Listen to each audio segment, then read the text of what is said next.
Yeah, I'm always like 4 letters forward, 2 letters back. Yeah, me is point. Okay, guys, so we've got a question up on the screen. So if you would indulge us, go ahead and let's just get this little chat group started. Let's type in that chat box. Let us know, because we see a whole lot of you frequenters, and we want to thank you so much for checking in to our boot camp. Let us know which webinar was your favorite so far. I know I've already got one in mind.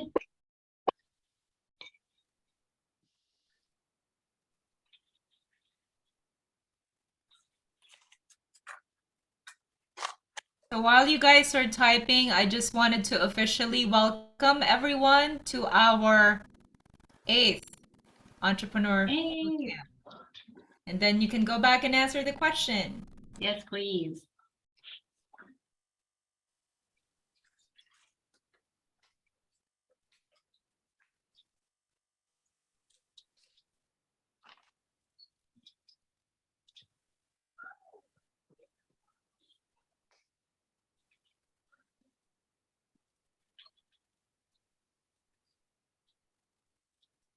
Oh, Gemma, so diplomatic. She loved all of them. I love you, Gemma.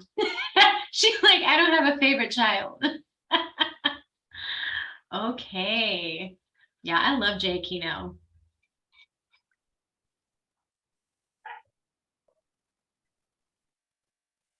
All right, Lois, you want me to go ahead and start? All right, ladies and gentlemen, welcome to our 8th Entrepreneur Bootcamp. I am your host. I am a proud member of the Chamber. My name is Attorney Linus Ebe. And we've got a whole lot in store for you this evening. And we are really excited about this knowledgeable and passionate speaker. But before we start, we are going to hear a few words from our fearless leader, the president of this chamber, Mrs. Lois Claver.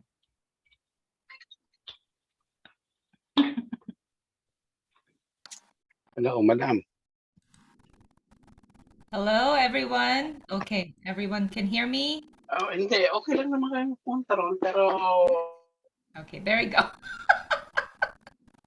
Please mute yourself if you're not speaking. So again, welcome everyone to our Entrepreneur Bootcamp. This is session 8 out of the 14. So thank you all for being so dedicated and attending our weekly sessions. So for those of you who are attending us for the first time, and then for those who have attended several times, this is a repetition for you. So who is FACC-GLA, or the Filipino American Chambers of Commerce of Greater Los Angeles? We have been established in 2001, so we're 21 years old. We have about 125 and 150 members with our events 2 to 3 per month. And we have strategic partnerships with various nonprofit organizations providing access to capital, workshops, and advocacies, local Philippine government offices, chambers of commerce, media, and more. So what is the mission of FACC-GLA? It is to promote, cultivate, connect, and empower the Filipino American community and its allies for business development in Greater LA. Our vision is to be the leading catalyst for the prosperity of businesses that share the values of the Filipino American community. So all are welcome. You don't have to be Filipino American. We love everyone. So for our core values: excellence, innovation, entrepreneurial spirit, diversity, community outreach, integrity, sustainability, education, accessibility, and collaboration. And next. So this workshops, would not have been possible without the partnership of National ACE, which is the National Asian Pacific Islander American Chamber of Commerce and Entrepreneurship. Their mission is to advance Asian American and Pacific Islander business owners and to provide, pretty much a one voice for our community. Next. It provides a unified voice for our business interest of 2.65 million AAPI small business owners in the United States. to improve the economic and political and social well-being of AAPIs, to advocate for their small businesses, promoting issues that impact the small business community, improving economic development, advancing coalitions, enhancing community building, and fostering the next generation of AAPI entrepreneurs and executives. So as I mentioned, this is a 14-week session. So great job for those who have been attending regularly. And then if you missed some sessions before, everything is recorded, including this webinar. So definitely check it out. And just a quick note before I transfer it back to our wonderful host tonight. So October is Filipino American History Month. That's why we have these beautiful flags behind us, because we are very proud of our heritage and all of the contributions of the Filipinos in the United States. So for you all who may not be aware, this Filipino American History Month, we've been celebrating this for 50 years now, and Filipino Americans moved to the immigrated to the United States more than 400 years ago, and they first landed in Morro Bay, California. So it's just a little trivia there, and I'd like to hand it off to our host for tonight, Attorney Linus Ebe, to introduce our wonderful speaker. Back to you, Linus. Wonderful. Okay. Thank you so much, Lois. So, ladies and gentlemen, we are so excited for this dynamic lady to impart upon us a whole lot of knowledge this evening. Celeste Young Ramos has always had a passion for business and entrepreneurship. From her grade school lemonade stand to mastering all the positions in the family restaurant, you could say that the restaurant business is in her genes. Celeste successfully operated her own family-style restaurant, then made the move to corporate restaurants and joined Denny's Inc. Who doesn't know about Denny's, right? An international Fortune 500 family restaurant chain. She quickly progressed in the management ranks from general manager, area manager, and later went on to become a regional management training consultant, responsible for management and employee training and leadership development across 100 restaurants in Southern California and Hawaii. As Celeste built her restaurant consulting career in Denny's, she moved to working with multi-unit franchise owners, both domestically and internationally, to develop their businesses and staff as well. As a franchise business consultant, Celeste managed operations, training, and professional development across the greater Los Angeles area, Guam, and New Zealand, leading her team to reach $90 million in annual revenues. Seeing so many new restaurants struggle, in 2017, she founded Restaurant Success Center so she could share the knowledge and skills she had learned in the franchise environment with independent restaurant owners. Since that time, she has helped hundreds of restaurant and food service entrepreneurs in developing their business plans, opening restaurants, and growing profitable businesses. Magical word, profitable, right? She is a valuable part of the new Women's Business Centers team as a restaurant and business consultant. And without any further ado, our speaker for this evening is Celeste Young Ramos. Well, thank you, Lioness, and thank you for inviting me to speak at your chamber tonight. I'm very excited about it. Anytime that I get to talk about operations. And as you heard, I have spent the majority, well, all of my career in the food service business. So you might hear me slip into saying restaurant here and there tonight, because that just happens. But everything that I'm going to talk about today, it will pertain to any type of business out there. And so will you put the slides up for me?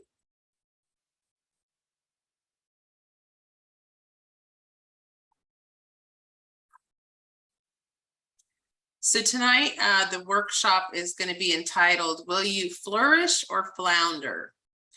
And I'm going to talk to you about some of the top tips for business success operationally.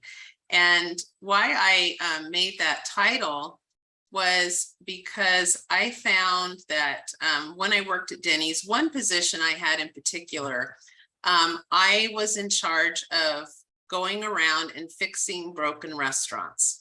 So they were ones that weren't being sustainable profitably, had lots of employee turnover, were usually negative in sales. And they would tell me, Celeste, I want you to go in and fix this operation. And if you can't turn it around in 6 months, we're going to absolutely close it. And fortunately, I was able to fix every restaurant, and I did about 20 restaurants. So, and I saw as I worked with hundreds of others and different managers, I'd always say, if we have a chain like this, where everything is an even playing field, like if you want to be a Denny's franchise, you have to have at least $1 million net assets or net worth to get into one. So usually they're very well capitalized. They're usually in pretty good locations. Everyone has the same decor, the same menu, and generally in each market, they usually had about the same menu prices. But why would some of them like do gangbusters and do $3 or $4 million in sales, and then another one down the way in just an equally good location would be falling apart? And I really found that it was based upon the management. Linus, are you having difficulty with the slides? Because I don't see them from my end at all. Oh, we can see them, Celeste. Huh, that's weird because I can't see them at all.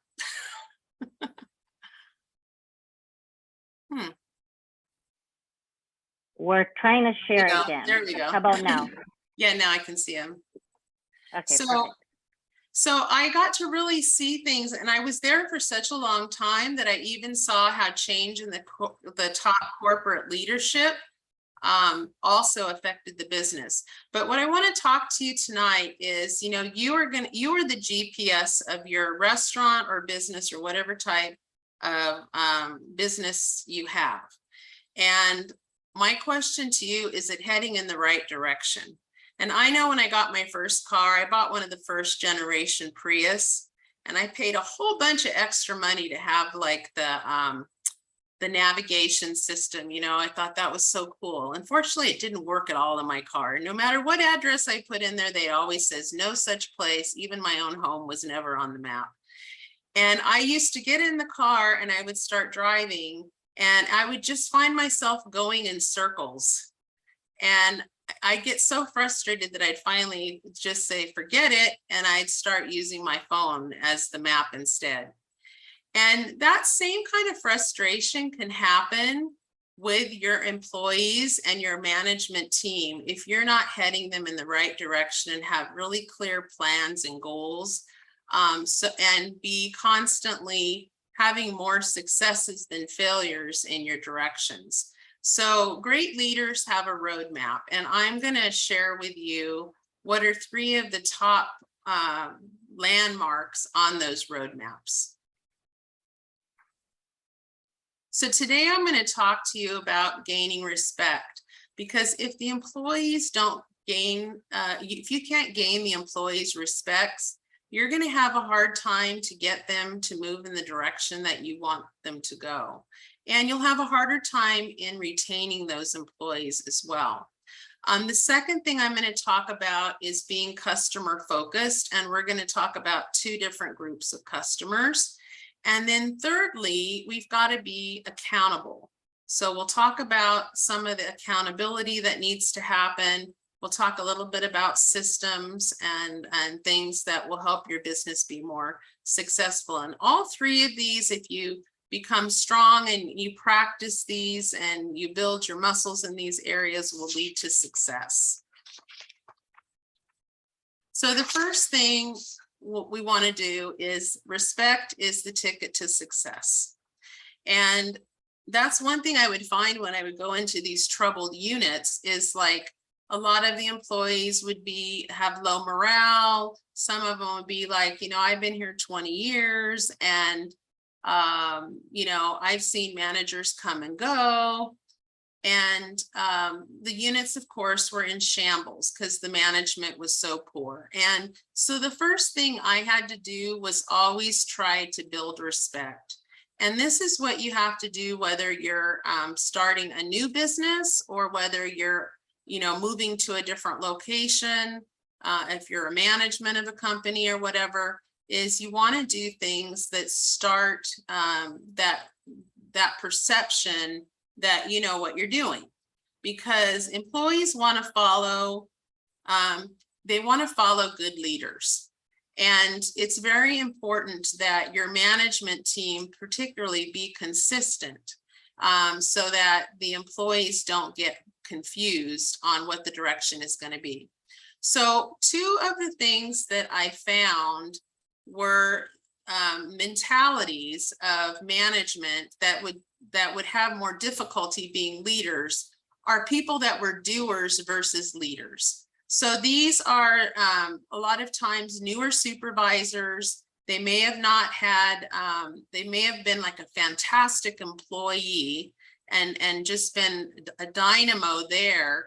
But then when they get to actually running an operation, they really flounder a lot because they've never learned the skills to lead people. So I always encourage, like, if you don't have systems inside your business where you have like set up training where people learn leadership in your company, that you encourage them to take outside classes as well. I know for me, that was something that I always did, even for professional development, you know, effective communication, in classes on influencing people and persuading them, on how to dress for success, all of these things that create this this package of being able to be confident and to lead people.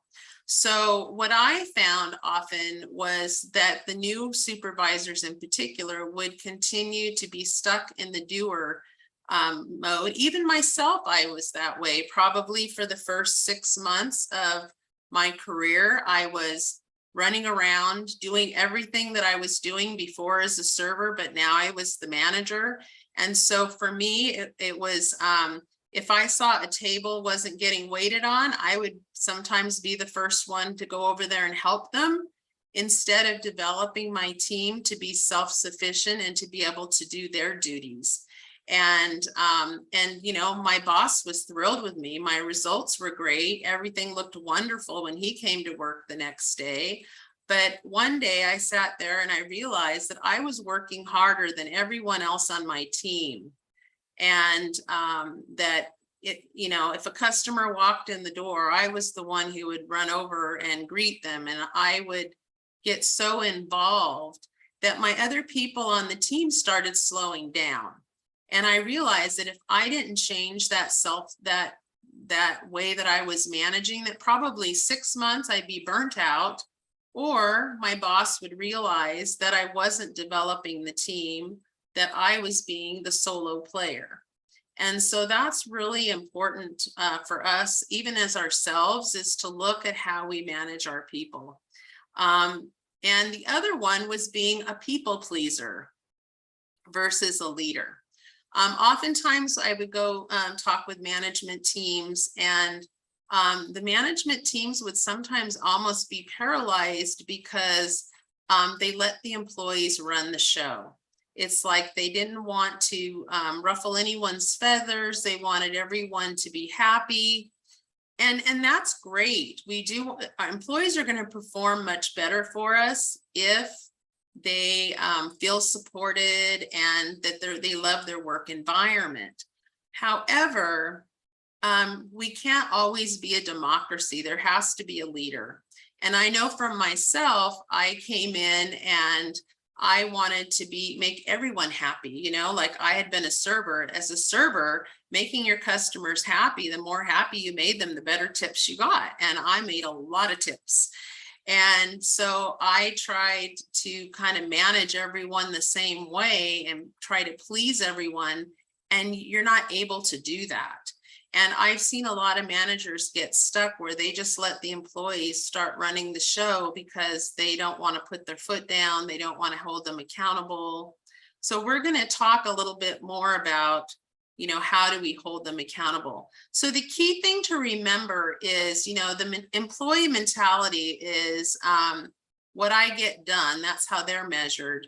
But the manager mentality is how I get measured by what others get accomplished. So it was really interesting at times. If I asked my managers, for instance, like what were the functions of like, and I challenge you to do this as well in your business structure. Like mine may have hostesses, servers, cooks, bus people, etc. And I would ask my manager, I'd say, what do you feel the hostess thinks your job is? And they would start telling me, oh, to help them seat and greet people and to take cash at the cash register if they're behind, and clean tables so that they have space to put people to sit. And I pulled one of my hostesses over and I said, what do you think the manager's job is? And they had a totally different perspective. Their thoughts were, well, I want to make sure that you are keeping, like I don't run out of change in the middle of a rush, that you're available when I have a customer complaint, that you manage the bus boy so that he gets the tables cleaned on time, that you deal with the servers when they say, I don't want to take any more customers. So they had a totally different shift. So their thinking was more like, yeah, that's what the managers should be doing. Whereas my managers were still acting like they were employees. And so to get them to sometimes shift would be kind of tough. And when I would go into a new restaurant, I would like start looking to see where all of our weaknesses were. And instead of like, I would fill in where I needed to while I was building people up, but I would try to organize it so that if some customer wasn't getting taken care of, I would arrange for someone else to take care of them before I would, because I might get stuck handling that customer's table for 45 minutes and not be able to manage the rest of the entire restaurant. And you may find yourself falling into that kind of situation as well. And so when I first come in, sometimes they say, boy, you're kind of lazy, because they were used to the other managers running around and doing all these tasks, because they weren't managing the important pieces. They were managing the employee job by doing the employee job. And so I had to explain to them that I was actually managing and would be able to take care of all the situations that make all the cogs fit right in the wheel. So I kind of challenge you to look at, are you really managing your employees and your operation, or are you being managed by your employees and your operation? Because there's a little bit of a difference there. And there's a great book for entrepreneurs called, oh my goodness, Myth Revisited. Oh my goodness, I all of a sudden I had a brain fart. I can't remember it. I will figure that out and put it in the chat for you.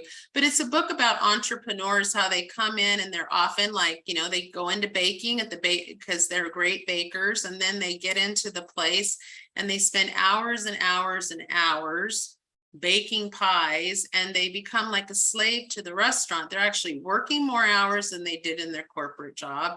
They are making less money than they were at their corporate job. And they haven't developed other people either in the business, like that second in command, so that they can then work on the business, because there's so much involved in the business. So let's go to the next slide, and we're going to start talking about, I think I already did this one, but you want to make sure it's like the leader is going to lead through the people. So let's talk about leading with a vision. You always want to have a vision for your business. And one of that things that I always believe in totally is goal setting and taking plenty of time to plan so that you have like a quarter, like I always worked on a quarterly basis, you know.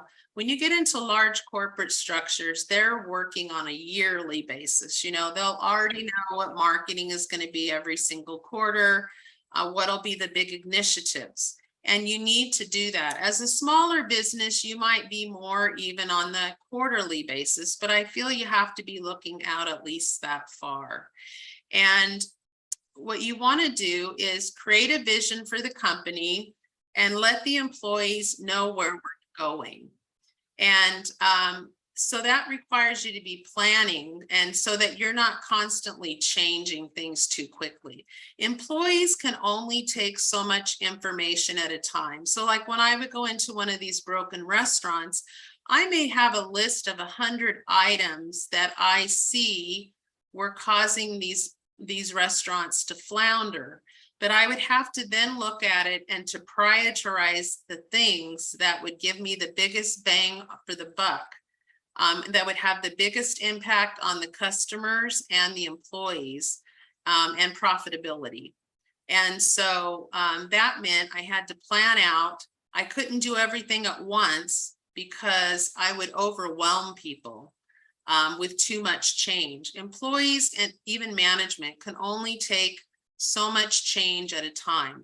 Like I could assign them to do some cleaning things and stuff like that, you know, like if I saw things weren't clean. But if I was going to be making some bigger initiatives, like how I maybe changed the schedule or how I wanted to train them to do a different skill, I had to plan that ahead a little bit and, you know, decide what's the best time for them to be able to accept it and to keep it on. And the one thing with leading with a vision is it has to be a constant thing. Otherwise, you become having the flavor of the month. I don't know if you've ever been a company like that, where they get all excited, like a big rollout for something, and they spend a lot of money to get it going, and they talk and talk and talk it up for about a month. And then it just starts disappearing, right? It doesn't become the culture of the business. And that's because things that have to be changed in the culture that you really want to see become like the foundation of your business has to be addressed like regularly, almost like a daily basis. I know at Denny's in the 1990s, we had a big discrimination lawsuit based on people of color feeling that they received lesser service in our restaurants. And I have to say, looking back at it now, I could see those things now. I couldn't see those things then, but they were also prevalent in every other restaurant in the United States as well, pretty much. That was the mentality at the time. And, you know, we had to change from a company that had discriminatory practices. And sometimes if you have operational issues, those can look like discriminatory practices. If people have to wait too long, they start wondering, is it because of my appearance or something about myself? So we found there were discriminatory practices, and we also found there were big problems in some of our operations. Like sometimes our menus were too big and it was hard to get them out, or we were understaffed, or we had people undertrained. So it was a big learning curve for us. But what we wanted to change that perception and how our company operated. And we were being monitored by a civil rights monitor signed by the federal government as well. And that was supposed to be for 5 years, which was very expensive. And because of our good efforts of like creating these new systems and then following them and talking about it, we actually were able to change our culture, and we're able to get out of our class action monitoring nearly 2 years early. So if you're going to have a vision, make sure you have it where it's not just 1 month, but every single month you're reinforcing that in your meetings, your training materials, and everything that's presented to your management. Now let's go to the next slide and we're going to talk about what's in it for me. If you want employees to follow you, they have to have confidence in you, but they also have to understand why they're doing the things that they do and how it's going to benefit them. You know, when you're leading or raising children, one thing you'll do is like, you'll just say, hey, don't do that. And they'll go, well, why? And you'll go, because I'm your mother and I told you so. I know better. I know what's best for you, right?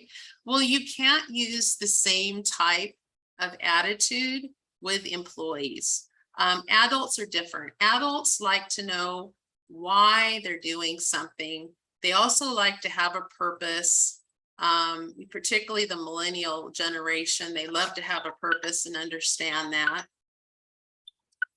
And so when you want to get them to follow you, you want to find reasons before you present to them of what would be a benefit to them. So for instance, you know, we may have you, we may want you to suggestive sell our products a certain way using a certain script, because we've found, and through testing and studying, that this is the most successful way. And so, you know, we may want to tell them, you know, that if you follow this script, you're going to be able to get more customers to order these specific items, which will in turn raise your, you know, raise your sales and raise your tips. You know, that if you follow this script, you'll be able to take the orders quicker. So it'll help guide them a little bit better in the process, so it won't be frustrating to you. And sometimes the benefit, you know, sometimes they'll say, well, I can't see any benefit that I could tell them, but even the benefit that this is going to benefit the company so that we're sustainable and that we can be here and continue flourishing is a benefit to them, because they don't want to work with a company that goes down, right? And I've been at restaurants where they've actually closed restaurants. And it's very interesting because when we come to meet the employees to say, we're going to close this location, sometimes they'd say, well, I didn't even know there was a problem. If we'd have known, we might have helped work a little harder, you know, we would have maybe helped with the solution a bit more. So it's always good to communicate. Like, I wouldn't go right now if you're like totally struggling and you're like on the edge of bankruptcy, telling your staff that I'm going bankrupt, because the first thing they're probably going to do is like try to go out the door, right? But they should know like where your company stands, like toward the goals that you've set, and be presenting things in a very positive manner. Okay, so let's look at some of the things that are the top respect destroyers. So it was funny, it's like a lot of times I would hold meetings with the employees. We call them open communication sessions, to find out what the vibe was in the restaurant, how people felt about their job, particularly in low morale restaurants. This was a very successful technique, getting them together. And these are some of the things that if I had to say, what were the two things that people complained about the most, they're the top two things here on my list. Almost every single meeting I've held, and I probably had 50 of these, the top employee complaint was the management didn't follow up on the side work or the duties of the person that came before, that was there before them. So they would end up coming to work and things weren't prepared and they would have to do a lot of catch up. So that was number one. And the second one was managers not holding people accountable for being late or not coming to work at all. Those are the biggest drainers. So sometimes we have employees that come like 5 minutes late and we don't really think a lot about it. But to the other employees, particularly the ones that come on time, it can be a really big, you know, jab to them. So, you know, and it's the same for us as managers. If we're trying to get our employees to have a good attendance and come to work on time, that means we have to come to work on time. And I would find so many managers, like if I start calling restaurants at the time they were supposed to be at work, they came in at 7 in the morning or they came in at 5 at night. And I would constantly find like the manager's not there yet, the manager's not there yet, when they should have been there, and the employees know when the managers are coming. So then it becomes very hard to hold them accountable if you're not holding yourself accountable to the same type of rules. The other things that drove employees crazy was reprimanding employees in public. We should always, praise in public frequently and reprimand them in private. Management would participate in gossip. And let it spread around. And for me, like gossip was like a killer in the business. Like if I heard gossip, someone came and told me a bit of gossip, I would investigate that gossip all the way back to where it started. I'd say, who told you that? And I would follow it because I found that would really turn the whole restaurant negative if we allowed a lot of gossip. And once I started doing that, employees stopped. It stopped in the tracks, And I want to backtrack a little bit here about like the side work as well. For me, if my job is to manage that all the operations get done. So I always used a lot of checklists. I'd have a checklist coming into work that from the outside all the way in throughout the whole building so that everything is checked sanitation wise, food safety wise, guest service, check the employees or uniforms. So I always had a list. And as I went to each area of my business to check, I always took someone else with me. So if I was checking the service area, I always had another service person there doing the check with me. And why I did that was not because I didn't think I could do it or I would miss something, but the goal was to set the expectation and then to train them how to monitor it as well. So not all the responsibility of monitoring the standard fell on my 2 eyes, it would fall on all the employees. So what I found by doing that is sometimes I would drive in the morning and the busboy would be there and he'd be like, Celeste, I already got the parking lot done exactly how you like it, and then it also helped create a little bit more trainers. So then it was like, I had a whole bunch of people who knew how to do the checklist. And sometimes I would even delegate it to an employee to do the checklist and lead someone else. Because the more people have the opportunity to train others, they actually get stronger themselves. So everybody was very clear on what needed to be done. So I remember one night I got really tied up in a task doing something. And I usually, before people would go, I'd always go check like a half an hour before. I'd start talking about, hey, you're going to be off in half an hour. Let's make sure all your work's done, etc. And I would go and check all their work before they left. But that night I got distracted on something and I didn't. And so the late night cook came in at 11 and the prior guy had left. And he comes in and he's like, Celeste, come look at this kitchen. I mean, it was a complete disaster. Nothing was stocked. It had been busy. It looked sloppy. And so I could have reacted by saying, oh, I'm sorry. You'll need to clean it up. Okay. But to me, my job was to manage the work of that other employee. So what I did instead is I rolled up my sleeves and I got in there and I helped him stock everything up to get it to the level that it should have been. Okay. Now, by doing that, it helped me in 2 ways. One way, it helped me to see exactly what wasn't done and to what level. And also it helped me with the relationship of that employee because I didn't leave him stranded, going to be having a totally miserable night and then me leave in the middle of the shift because they didn't have management 24 hours a day.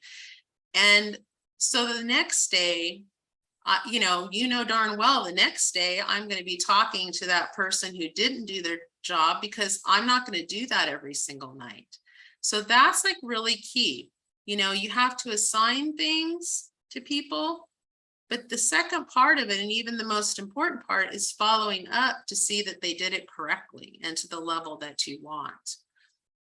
So, so that's like a really integral part of, you know, managing the people, is setting that expectation. And for a while I had a problem where some of my cooks would not get some of their work done, and they would tell me, well, we don't have time to do this, right? So it was always cleaning tasks. We don't have time.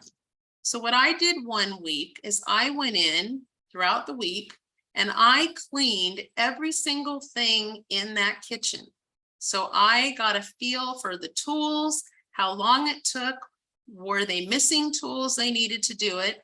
And I found that there was one cleaning task that took about 20 minutes, but the rest of them could all be easily completed in about 10 to 15 minutes. So by doing that, I then had the power that the next time when they said to me, oh, I don't have time to do that, I could say, well, you know, I know to clean those baseboards there, it takes 20 minutes because I put cardboard down and I clean them all myself just this last week. And once you have that kind of power, like you have that knowledge and the employees know that you know the job, then they respect you more. And then it's hard to bluff you, because a lot of employees do that. What I see is a lot of business owners, as they get bigger and bigger, they even open more operation locations, they stop keeping their hands in the nuts and bolts of the business to the basics, and they become weak, and their organization becomes weak because they no longer know the company standards. Okay. So also management have lack of confidentiality. They share too much information about themselves or about other employees. They don't do what they say they're going to do. So that's probably one of the real key points. Like if you tell an employee you're going to do something by a date, you need to follow through. And then throwing people under the bus, pointing out the negatives of others, particularly the other managers, or not taking the blame. I kind of say this is the same thing, not taking blame. It's not my fault, it's someone else's, you know. Or, you know, the weaker managers who will say, well, the head manager wants this, not because I'm your supervisor. You're saying I'm going to threaten, like I'm going to go tell mom or dad, or mom or dad want this, not that you need to do this because this is our company standard and we want to be consistent with everybody. Okay, next slide, please. So I want to talk to you about being customer focused, and you can go to the next slide as well. So in customer focus, we actually have two sets of customers. We have external customers and we have internal customers. And a lot of times business owners will focus so much on the external customers that are coming in, that are paying our paycheck, and we need to 100%. But they totally lose sight of their internal customers, which are the employees. And if we don't take care of the employees, they're not going to take care of us, and they're not going to take care of the customers, etc. So I really want you to focus. Like I would spend equal amounts of my time each day focusing on what were the needs of the customers and what were the needs of the employees. And just as I would try to anticipate what a customer may want, I would try to anticipate the needs of the employees before they had to ask, like getting their schedules up with ample time so that they could do more planning, or getting their performance reviews done on a regular basis, or working on getting the staffing filled so that there wasn't so much stress in the restaurant. So next slide, please. So if you take care of your employees, they'll in turn take care of your customers. And then in turn, the customers will take care of you by coming more frequently. So you really, I would say, a restaurant with good morale ends up usually having a restaurant or a business with great sales. And I would see that. I'd have some managers that they were constantly bringing me referrals for people to be managers, like they cross-trained people and got them to step up to the next position. And their sales would be flourishing. And I'd have other ones where they couldn't keep a manager in the restaurant because the general manager was too prickly or would point out every single mistake. It's really easy for most managers to come in and point out everything they see wrong. I mean, I could go into any restaurant and probably make a list of 50 things. Just my observation level is so high from the ceiling to the under the floor. I mean, I look at it all, okay?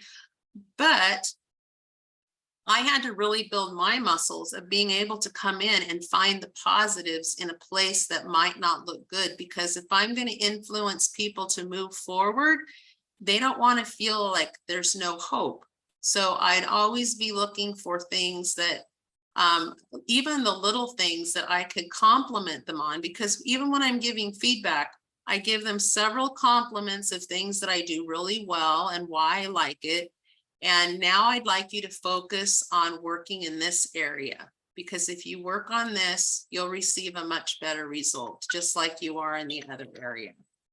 Okay, so that's like something I challenge you, to look and try to find at least 2 or 3 things.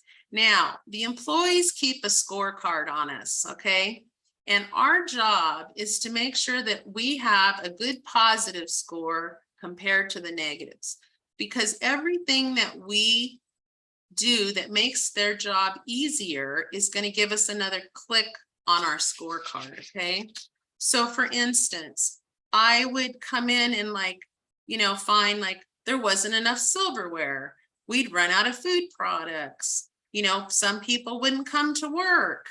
We were understaffed. One manager was really weak and the other manager was really strong. And so it would look like good guy, bad guy all the time. Those were problems that I would see in operations that if I could turn them around and fix them, I would get more positives on my scoreboard. So every time I would notice those things that needed to be changed, I made sure that I would change them as quickly as I could. And I'd let the employees know about the action that I took. A lot of managers don't close that loop. So the employees, they'll tell you what's happening. And a lot of times managers will listen, but then they don't communicate that it's been fixed, or they don't take any action at all. So it's much better for us, even if we have them tell us they want to do, they need something fixed. And maybe it's something that's not in our budget right now to change. It's better for us to come out and say, I took your feedback. I think it's excellent. But right now we don't have the budget for it. Or I've listened to you. I really appreciate you giving me the comments, but that's not really a direction we want to go right now, but I'll keep it, in our thoughts for future projects, and so that really helped us. So I want you to think in your business, look at the things. What are the things employees are complaining about? What are the things customers are complaining about? Are there relationships in the business that need to be fixed, like employee relationships? Like when people leave jobs, the number one reason they leave a business generally, we often think it's for pay. But really the number one reason is people leave over how their boss manages, either how they manage them directly or how they're not managing other people on the team. Like employees, for instance, like if I have to work next to an employee constantly that doesn't do their job and have a bad attitude, that's definitely going to affect me. So I expect the management to watch that behavior and fix it as quickly as possible, right?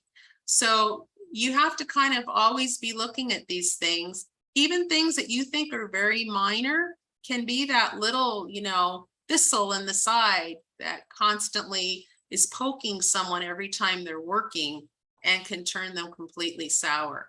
And I also challenge you to look at yourself. I think that's the hardest part, is looking at yourself and saying, where could I be better? Like, am I great when things are growing really well? But if I get under a lot of stress, do I start getting kind of short-tempered?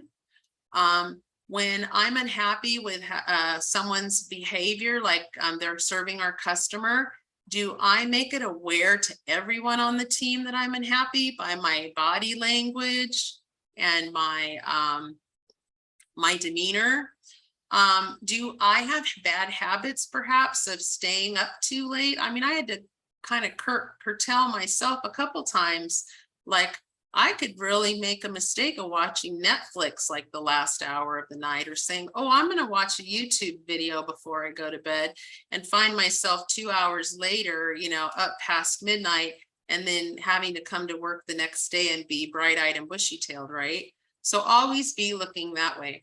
And the key thing is your business must be led with consistency.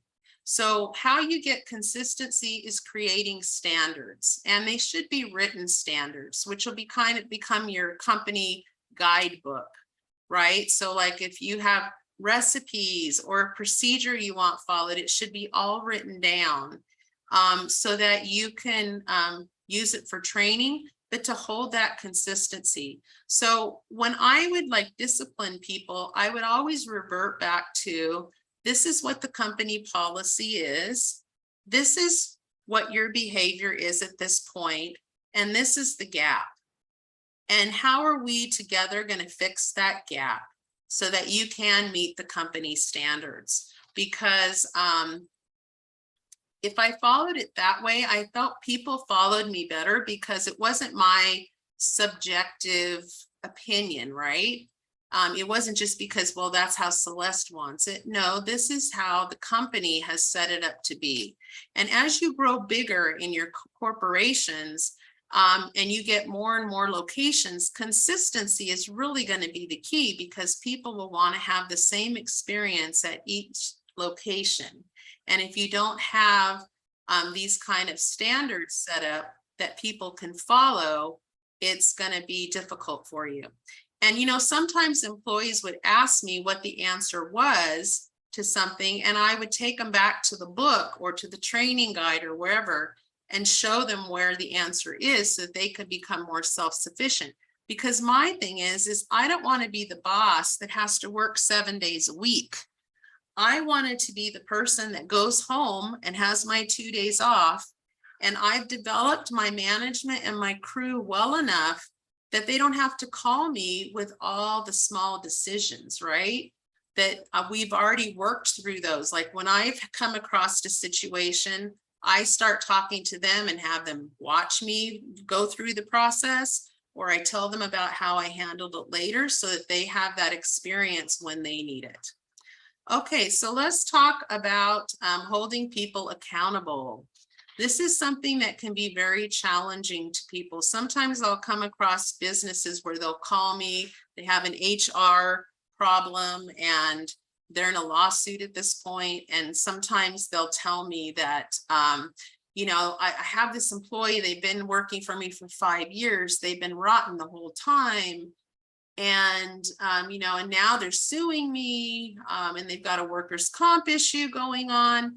And I'll say, well, let me look at the employee file, and I'll look in their employee file and I won't find one single write-up or any kind of negative communication, not negative, but communication that they need to improve a skill or attitude. And I would say to them, well, why is that so? And they would say, well, you know, nobody likes them, you know. And what they would try to do is like make them miserable to quit. Like they didn't want to pay for unemployment insurance or something, which is so small if the rate gets raised compared to how much damage they could do to the company. So let's go to the next page. So you have to hold your people accountable. And I challenge you, like in your business, who are you accountable to and for what?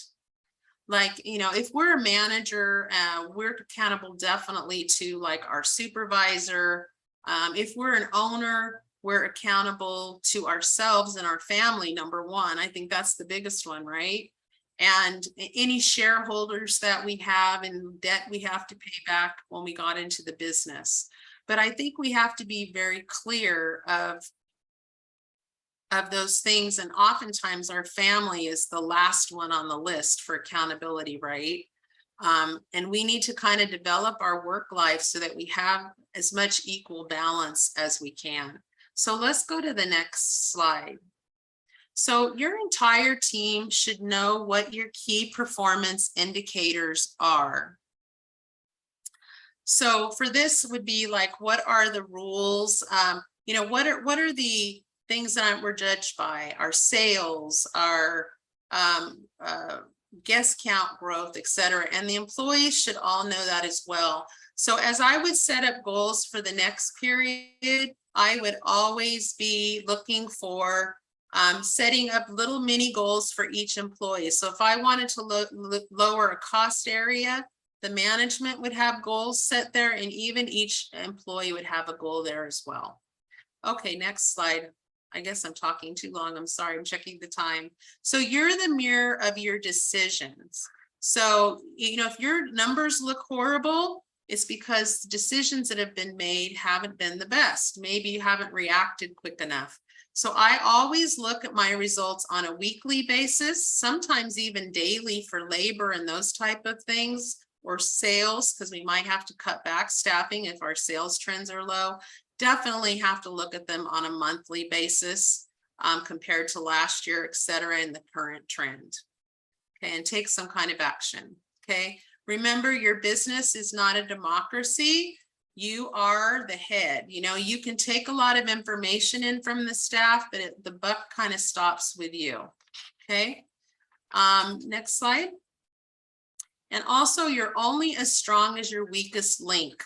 So you always need to be looking at your staff and seeing how I can improve the weakest links.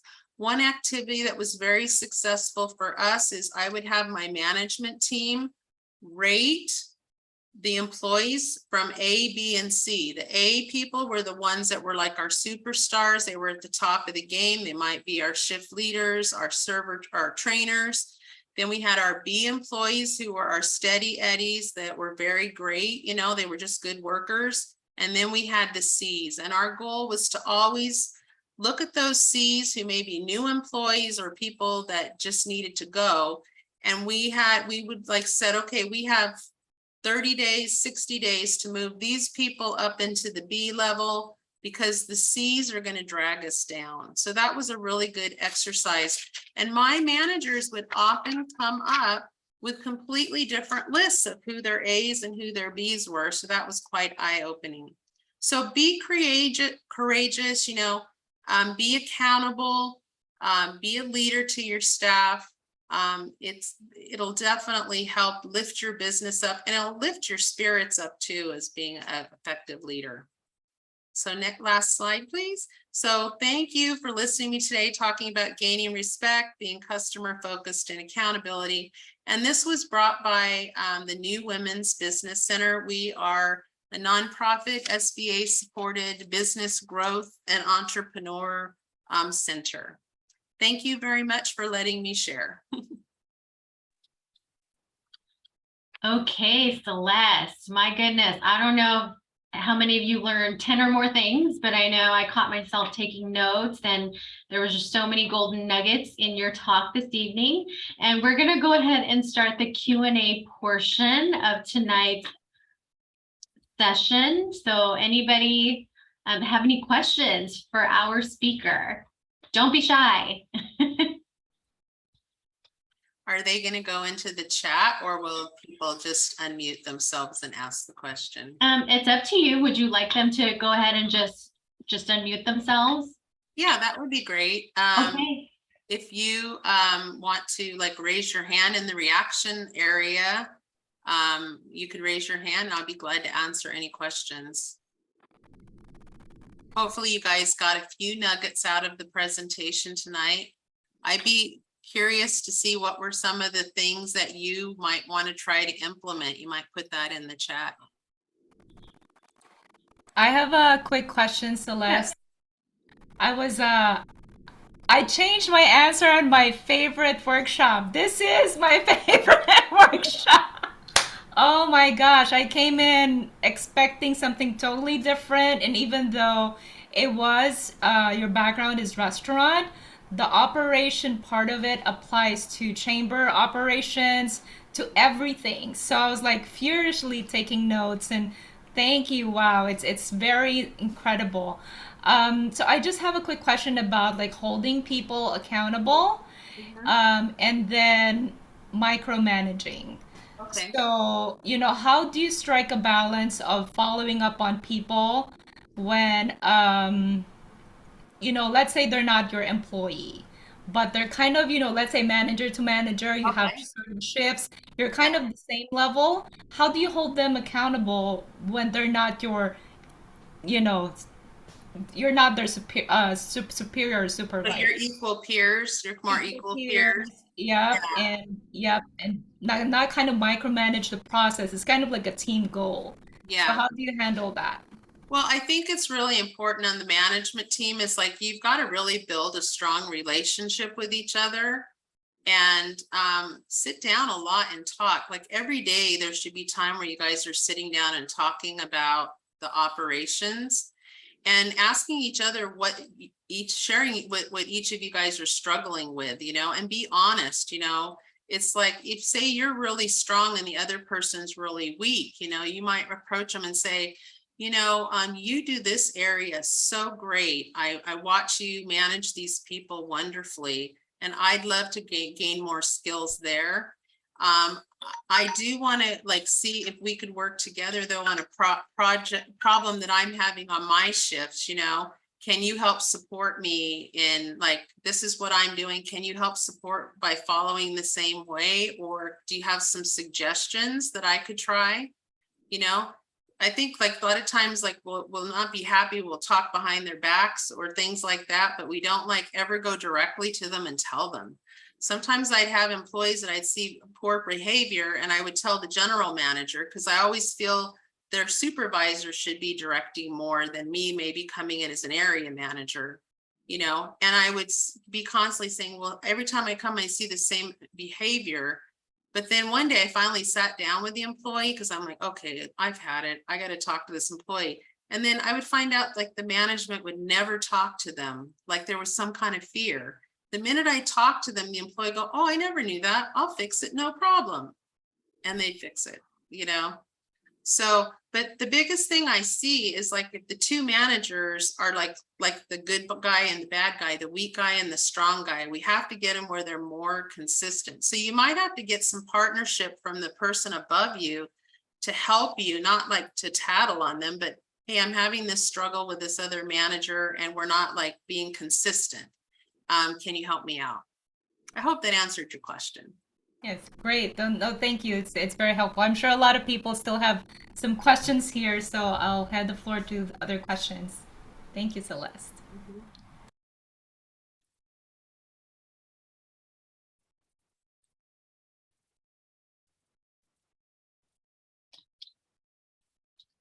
All right, anybody else have questions for Celeste?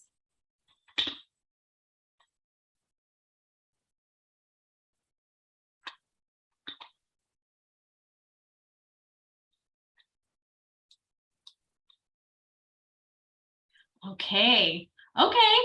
Celeste, you know what? I think it would be a great idea because I and everybody else who's attending this evening know that you're a fountain of knowledge. If you could actually give us your contact information, because maybe some of us might be more comfortable reaching out to you on an individual basis versus such a public forum, right? No problem. Okay, perfect. Thank you so much. So let's just put down her email address. And do you have any parameters for us in terms of emailing you? I don't want to just tell everybody like, send her your. Yeah, no, that's fine. This is my, I'm a consultant with the New Women's Business Center, so you can contact me there with questions. I'll also put in my information for my restaurant consulting company where we do restaurant trainings, sexual harassment, any kind of trainings you need, any kind of customized training for any type of business. Actually, we do that. And we also do HR, so you could always contact us if you need help, like with onboarding or, sometimes I think just finding out, like, am I up to date? Like a lot of times I'll go do audits of businesses to see if they're up to date on all the labor laws and things so they can avoid PAGA lawsuits and things like that. So, Perfect. All right. Okay. So everyone, her contact information is in the chat box. Go ahead and jot that down and avail yourselves of that because she is an awesome resource. I know, like Lois, I was just writing notes profusely, and it's amazing because you said that you were in the restaurant business, but there's so much of what you said that just sort of transcends and moves across the entrepreneur world. So thank you again, Celeste, yeah, pleasure. for this wonderful talk this evening. We are very, very grateful. Okay, so Fiji's just sort of warned us that we are about to take a group photo. So please don't be shy. Please turn your videos on and show us your pearly whites. I'm not sure who's taking the picture. Is that going to be you, Lois, or Fiji? Yeah, I can do it. Okay. All right. All right. Is everyone ready? Let's see. Oops. Where did that go?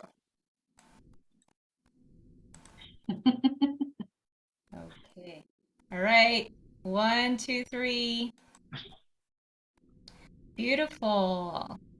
Yay. By the way, so New Women's Business Center is a corporate member of the Filipino American Chamber of Commerce and one of our strategic partners. So we partner with organizations such as New Women's Business Center because they bring a lot of value to chamber members and to the community. So thank you again, Celeste, and thank you, New Women's Business Center, for being a great partner of FACC-JLA.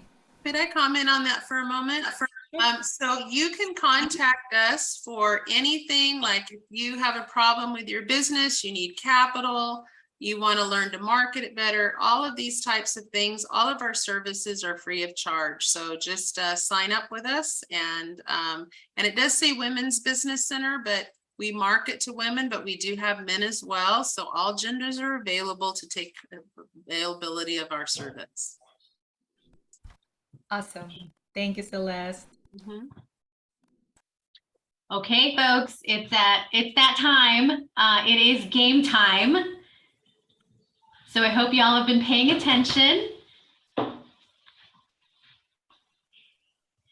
Okay, today's trivia prize is going to be a business landing page on tycoonlands.com. It is a $300 value, folks, of no small change. And Miko, do you want to say a little bit about tycoonlands.com? For sure. Okay. All right. Thanks, Linus. Good evening, Bootcamp mates. My name is Miko Palan, your chamber go-to for business websites, apps, social media management, events, and DJing. So by the way, for the next slide, I'm also leading the team that's developing Kofax Bridge, which is our official chamber app. It's a digital way to bridge us to the public and eventually 6,000 plus members of all our partner chamber organizations across the nation. So we're currently growing our user base. So if you could each do me a favor and please scan that QR code and just install the Kofax Bridge app. It's free and it only takes 30 seconds to sign up. So it's a great way to see your chambers and all other chamber members directories and social media updates and every other resource, everything free. So I hope to see you there. And for our game, pretty simple trivia question. First one to type it in wins. So from Celeste's great presentation, one of the slides had a really important quote. So this quote, just need to fill in the blank. There's going to be 2 blanks to this quote. So here it goes. You're only as blank as the blankest link. You're only as blank as the blankest link. Who got it first? Celeste? Yes, Celeste got it right. We have 2 Got it Celestes. Chamber Celeste.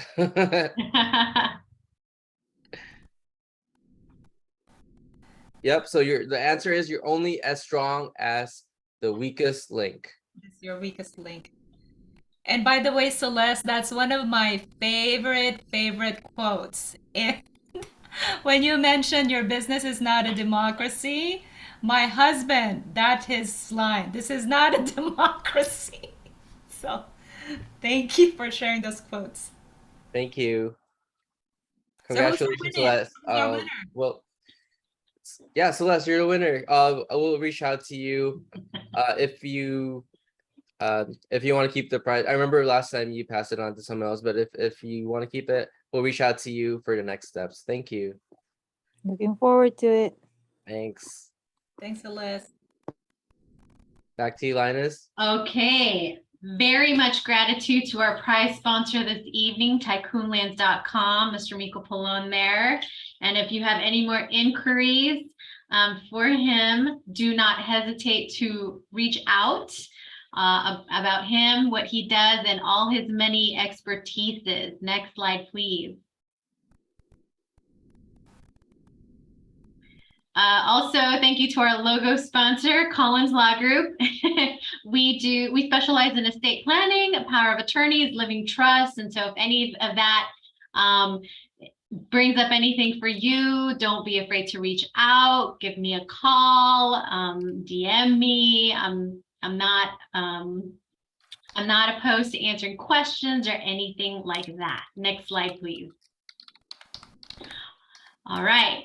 And I'd like to encourage each and every one of you, if you're not already a member of this illustrious chamber, join FACCGLA. It is a wonderful organization to be a part of. We've got so much going on. I promise you will never be bored with this organization. There's never a dull moment. Individual memberships are $150 and corporate memberships are $300 for the year. Next slide, please. We do have many, many perks and benefits. So if you'd like, go ahead and scan this QR code and you can check out the Chamber's ebook of perks and benefits. Next slide, please. And back to Mr. Miko Polon, who is our Vice President of Events. He's going to let us know about our upcoming events and announcements. Thanks again, Linus. So our very upcoming event is actually a partner event. It's the Gary V US Tour concert in Los Angeles. He's going to be performing with Yan Constantino and Kiana Valenciano at the Royce Hall in UCLA. That's coming up in 5 days, actually. So watch out for that. Scan the QR code for more details. And up next, we have a few more events for our webinar series, our bootcamp, Entrepreneur Bootcamp series. The most upcoming one is going to be next week. It's called The Power of Capital, which actually is the Access to Capital Part 2. That'll be a guest speaker is Noe Castillo, and it'll be hosted by Chase. And there's going to be a few more in between the graduation. For example, the mental health care for business owners is coming up on 18th, and then a couple more. And then after this slide would be our culmination, which is the graduation. It's going to be in person, and you'll get to meet your cohort and the speakers. And if you have enough attendance, you also get certificates. Thank you. Okay, we want to let you all know that your feedback matters. So we want you to be on the lookout for an email that we're going to send to you. And it's almost like a mini audit of this webinar. We want you all to let us know how much you learned and how much you loved the knowledge that you gained this evening. And of course, a little introduction to our executive officers of the Chamber. We've got President Lois P. Claver, who you heard a little bit from this evening, Vice President of Marketing, Celeste Mondrin, David Baines, Vice President of Membership, and Miko Polon, who is no stranger to you, as we've heard from him a few times this evening. Again, our Vice President of Events, Fiji Victoriano, our wonderful secretary, and of course, the money man, our treasurer, Henry Chen. And this is our board members for 2022-2023. I just want to say that we are all very proud and happy member or board members of this chamber. And again, I want to encourage each and every one of you who aren't members yet to check us out. We have a great website, so you can get a little bit of a taste of the things that we do and how busy we are and how much we love to serve our community. There's a little QR code up there, and I encourage you to scan that, please. Next slide. And please stay in touch. Stay in touch. We've got so many QR codes, right? Here's another one for you to scan, and it is our chamber QR code. And go ahead and save our contact. Next slide, please. Okay. I want to say a very grateful thank you to everyone again who took the time out of your evening to join us for this event. Remember that this event also counts towards your certification. Who doesn't need the certification? I want to say thank you, and on behalf of all of the members, the board members, the executive committee of the chamber, thank you so much for joining tonight. I want to see each and every one of you at our next boot camp event. And thank you again to our wonderful speaker, Celeste Ramos. We learned so much. I'm sure a whole bunch of us are going to contact you for some more knowledge and maybe ask these questions that we did not want to ask in this public setting. Thanks again, everybody. Thanks, everyone. Thanks so much, Thank you, Celeste. everyone.